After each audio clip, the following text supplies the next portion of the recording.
Time, money, and our resources are precious to us. So we want to spend as little of our resources as possible on security. Security is not the end goal.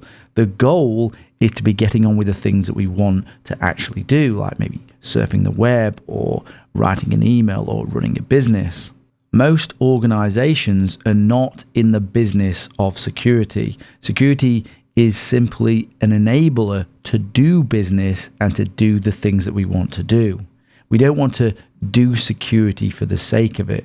We don't want to apply too much security or too little security. We want to optimize our use of our resources so that they optimally protect our assets. I want you to get your best return on investment in terms of your resources when it comes to applying security.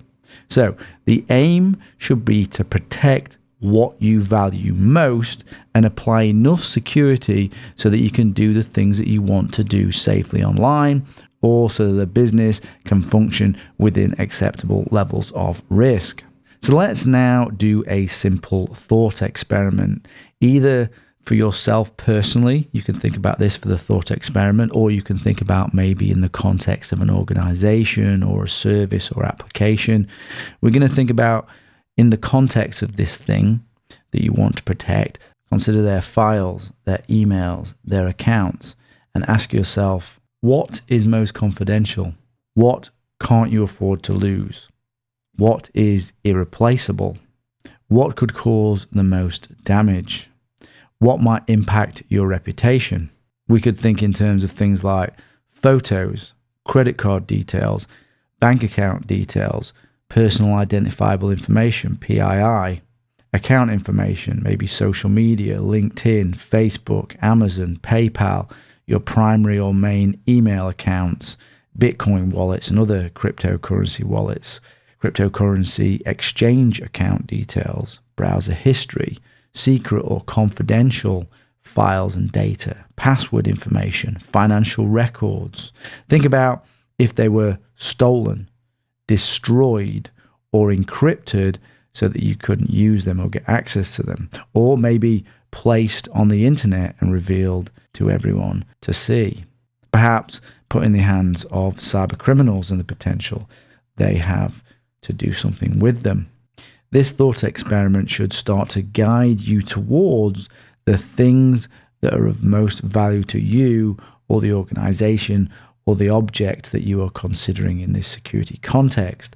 To apply effective security, you must know what you value and how much you value it.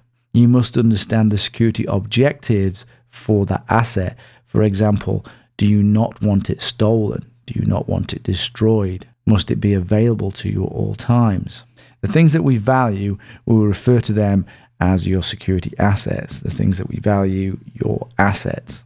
As we go through the course, you will apply security to the assets that you value, and you will concentrate your security efforts on the assets that you value the most and that are at the greatest risk.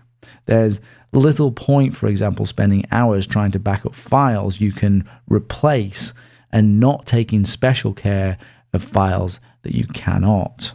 You want, for example, to apply maybe two-factor authentication to accounts that you care about, and maybe not waste time with two-factor authentication on accounts of little value.